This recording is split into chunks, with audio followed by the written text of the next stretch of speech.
Sziasztok! Ez itt a Tökéletlen Történelem, és ma a tatárjárás hihetetlenül izgalmas történetét meséljük el nektek. A 13. század nagy változást hozott Kelet-Európa népei számára.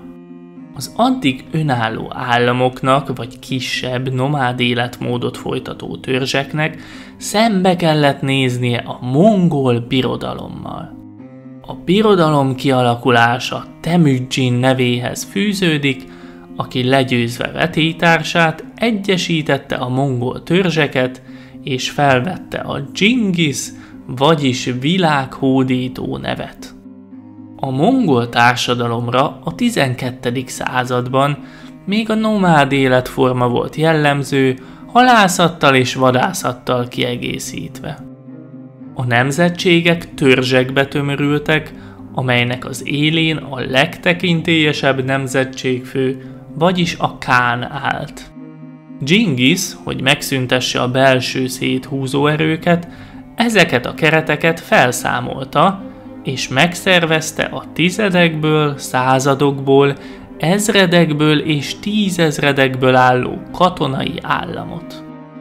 Ezután azonnal hódító hadjáratra indultak, elfoglalták Észak-Kína egy részét, betörtek Indiába és Közép-Ázsiába, majd szétverték a nomád kunok és alánok törzseit. Gyors és rendkívül mozgékony lovasságuk összehangoltan és rendkívül fegyelmezetten csapott le. A mongol támadások velejárója volt az ellenség megfélemlítése, a harcképes lakosság kiirtása és terrorizálása. Dzsingisz kán 1227-ben bekövetkezett halála után fia, Ögödej lett a vezető. A birodalom kiterjedése ekkora elérte a Volgát és Irán keleti területeit. Dzsingisz másik három fia egy-egy uluszt, vagyis országrészt kapott a területből, de elszámolással tartoztak Ögödejnek, a nagykánnak.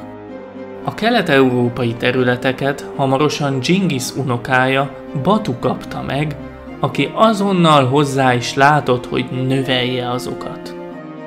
Nyugat felé indulva először legyőzték a kunokat, bolgárokat, majd 1238-ban elfoglalták Moszkvát. 1240-re bevették Kijevet is, mire a környező orosz fejedelmek is meghódoltak a mongolok előtt, és rendszeres adót fizettek nekik. Batu a neki juttatott területekből megszervezte az aranyhorda kánságát, ahol utódai a 14. század közepéig stabilan uralkodtak. Bármilyen különös is, de Kelet-Európa népei a közelgő tatár veszéllyel mit sem törődtek. Csak az 1230-as évek közepére vették egyáltalán tudomásul, hogy a tatárhorda feléjük tart. Magyarország eközben új királyt koronázott 4. Béla személyében. Az új király feltett szándéka az volt, hogy a magyar királyok régi, erős kezével uralkodjon. Ezért trónra kerülése után az első dolga az volt, hogy eltávolítsa apja híveit, és helyüket hozzáhű urakkal töltse be. Megkezdte az apja által bőségesen osztogatott birtokok visszavételét a nemesektől, akik ezt természetesen nem nézték jó szemmel. A királyi hatalom keménységét az is jelezte, hogy megtiltotta, hogy jelenlétében bármelyik főúr lemerjen ülni, és hogy ennek az intézkedésének még nagyobb nyomatékot adjon, a főúri tanács székeit el is égettette. Elrendelte továbbá azt is, hogy a nemesek csak királyi kérvény útján terjeszthessék be ügyeiket. Eddig ugyanis személyesen járulhattak az uralkodó elé ügyes-bajos dolgaikkal. Ezután írásos kérvényt kellett beadniuk, és csak a valóban fontos ügyek jutottak el a királyhoz. 1235-ben a keleti magyarok felkutatására indult útnak Julianus barát domonkos rendi szerzetes 3 társával együtt. Az expedícióból csak maga Julianus ért célba, és a Volga mentén megtalálta a magyarokat. Bár a két nép szétválása óta több mint 500 év telt el, mégis meg tudta értetni magát magyar nyelven. Julianus barát tőlük hallott először a fenyegető tatár veszélyről, és visszatérve Magyarországra a királyt és a pápát is tájékoztatta útjáról és a közelgő tatár fenyegetésről. 1237-ben újabb domonkosrendi expedíció indult a keleti magyarokhoz, hogy keresztény hitre térítsék őket. A szerzetesek azonban csak Szuzdalig jutottak, mert Batukán hadai időközben megindultak Oroszország ellen, és útközben megsemmisítették a keleti magyarokat is. Soha többé nem sikerült a nyomukra bukkanni. A szuzdali fejedelem birtokában lévő levélben Batu ezt írja a magyar királynak. Tudom, hogy gazdag és hatalmas király vagy, sok katonád van, és egyedül kormányzol egy nagy országot. Ezért nehéz alám vetned magadat, mégis jobb és üdvösebb lenne neked, ha önként behódolnál nekem. Az üzenettel azonban negyedik Béla nem foglalkozott, pedig a tatár veszélyről más forrásból is értesült. 1239-ben bebocsátást kért az uralkodótól Kötöny Kun fejedelem, mivel csatát vesztett a tatárok ellen. A fejedelem ígéretet tett arra, hogy ő és egész népe felveszik a keresztény hitet, valamint hogy mindenben együttműködik a királlyal. A király örömmel fogadta őket, mert növelni akarta velük az ország haderejét, és belső bázisát is gyarapítani akarta. A kunok befogadásával tovább éleződött az ellentét a király és az előkelők között. A kunok még mindig nomád életformát folytattak, és rengeteg állatukkal kárt tettek a vetésekben, szőlőkben. Vad és zabolátlan viselkedésükkel felháborodást váltottak ki, sokan gyanakodtak is rájuk, azt hitték, hogy a mongolok küldték őket előre, hogy kikémleljék a magyar erőviszonyokat. Az előkelők támogatását a király tehát épp akkor vesztette el, amikor a leginkább szüksége lett volna rá. A mongol fenyegetést csak Kijev 1240-es eleste után kezdték komolyan venni, ekkor a király személyesen felügyelte az előkészületeket. A határon akadályokat és torlaszokat emeltek. A tatársereg 3 irányból támadt Kelet-Európára. A jobb szárny Lengyelországot vette célba, a bal szárny Erdélyen keresztül tört rá Európára, míg a fősereg Batukán vezetésével a Vereckei hágon keresztül egyenesen Magyarország szívét vette célba.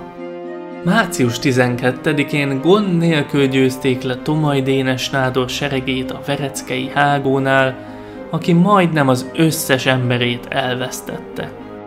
17-én elfoglalták és kirabolták Vácot, megsemmisítve Csák-Ugrin kalocsai érsek seregeit is. A tatár előőrsök csak hamar Pest határába értek. A gyors tatár sikereket látva a nép haragja a kunok ellen fordult, akiket azzal vádoltak, hogy összejátszanak a tatárokkal. A tömeg meglincselte Kötönyt, akinek a népe ezt látva kivált a magyar seregből, és fosztogatva, gyújtogatva elhagyták az ország területét.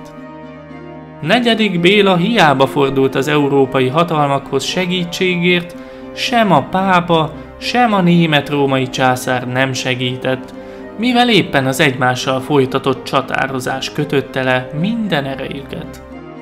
Miután a kunok is kiváltak a seregből, nyilvánvalóvá vált, hogy a királynak egyedül kell szembenéznie a tatár seregekkel. A döntő csatára a Muhi falu melletti pusztán került sor. A Sajó torkolatvidékének sík szakaszát foglalták el, ami súlyos taktikai hibának bizonyult, mivel a tatárok a folyó túlpartján egy kisebb fajta magaslaton táboroztak le. Innen jól megfigyelhették a magyarokat. A magyar sátrak olyan szorosan álltak egymás mellett, hogy a sátrak kötelei lehetetlenné tették a belső közlekedést. Az egész tábort pedig szekerekkel vették körbe. Batu a magaslatról letekintve meg is jegyezte: a magyarok nyáj módjára szűk akolba zárták magukat. A tatár támadás 1241. április 10-éről 11-ére virradó éjjel indult meg. Át szerettek volna kelni a Sajón, de ezt a magyarok sikeresen megakadályozták, a csapatokat visszaverték. Mivel a legtöbben meg voltak győződve, hogy ennyi volt a csata, lefeküdtek aludni. A tatár fősereg ekkor támadásba lendült, átkeltek a folyón, és minden oldalról körülfogták a magyarok szekértáborát. Igazi ütközetre nem került sor, mivel Batujék egyszerűen halomra nyilaszták a bezárt magyar sereget. A veszteség hatalmas volt. Az ország teljes vezérkara, a nádor, az országbíró, mindkét érsek, számos egyházi és világi főúr vesztette életét. Az uralkodó csodával határos módon megmenekült, annak ellenére, hogy a tatárok vadásztak rá. Váltott lovakkal nyugatra menekült, hogy onnan kérjen segítséget.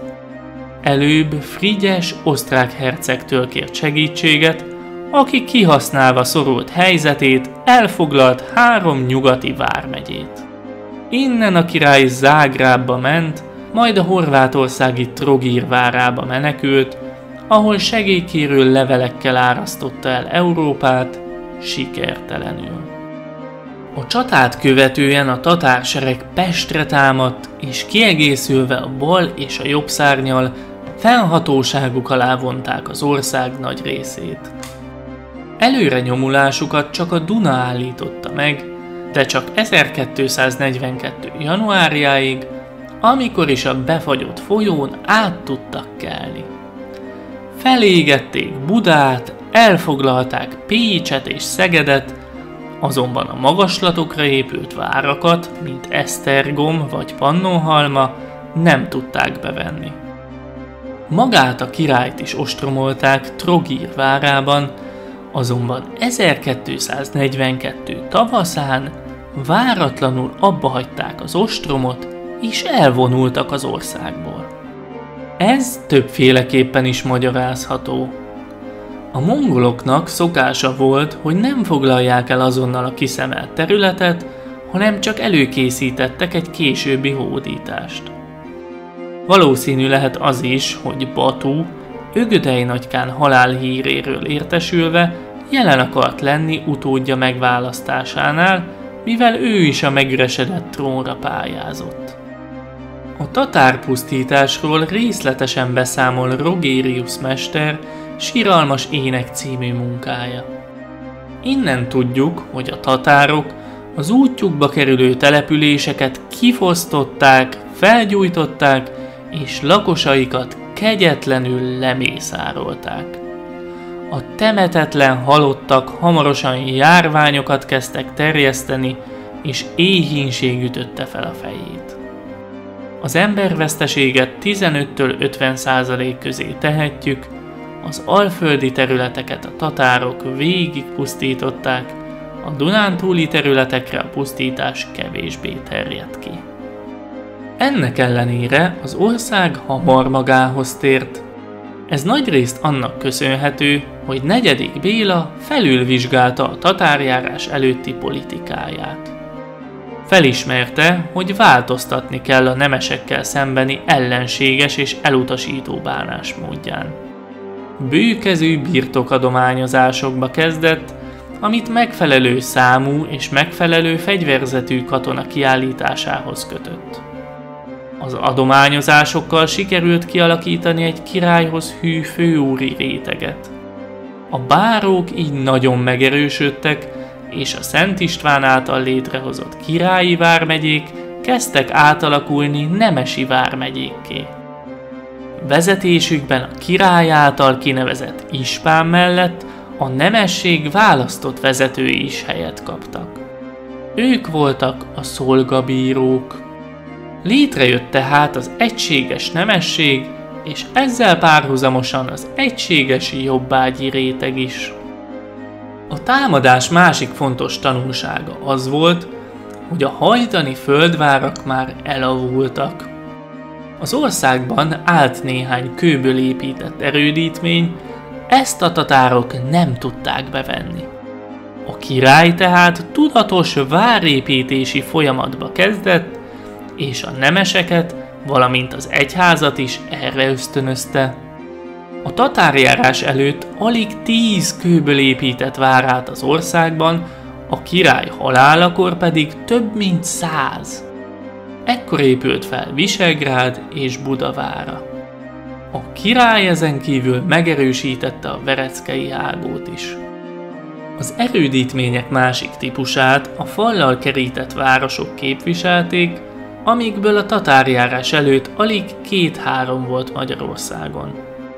4. Béla tudatos várospolitikába kezdett. A települések kiváltságokat kaptak.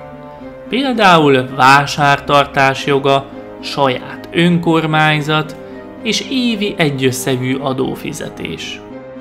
A század végére több mint 20 ilyen kiváltságos város jött létre az országban. Mivel a tatárok a lakosság nagy részét kiirtották, és sokan el is menekültek a vész elől, sok volt az elnéptelenedett terület. A király ezeket a lakatlan területeket újra beszerette volna népesíteni. Jászokat, németeket és megbékített kunokat telepített ide. A kunok nemesi kiváltságokat kaptak, cserébe viszont katonai szolgálattal tartoztak a királynak. A király ezen kívül növelte a páncélos nehézlovasság számát, amit nomád íjász könnyű lovas csapatok egészítettek ki. 4. Bélát az utókor második honalapítóként emlegeti. Nagysága abban rejlett, hogy képes volt tanulni korábbi hibáiból. Rugalmasan, energikusan fogott hozzá az ország újjáépítéséhez, ezzel hozzájárulva ahhoz, hogy Magyarország a 13. század végére a térség legerősebb államává váljon. Ha tetszett, nyomj egy lájkot, és ha szeretnél még további izgalmas történeteket látni, iratkozz fel, és kapcsold be az értesítéseket is. Kommentben pedig írd meg, melyik volt a kedvenc részed a videóból, és mit látnál még szívesen ezen a csatornán. Találkozunk a jövő héten. Sziasztok!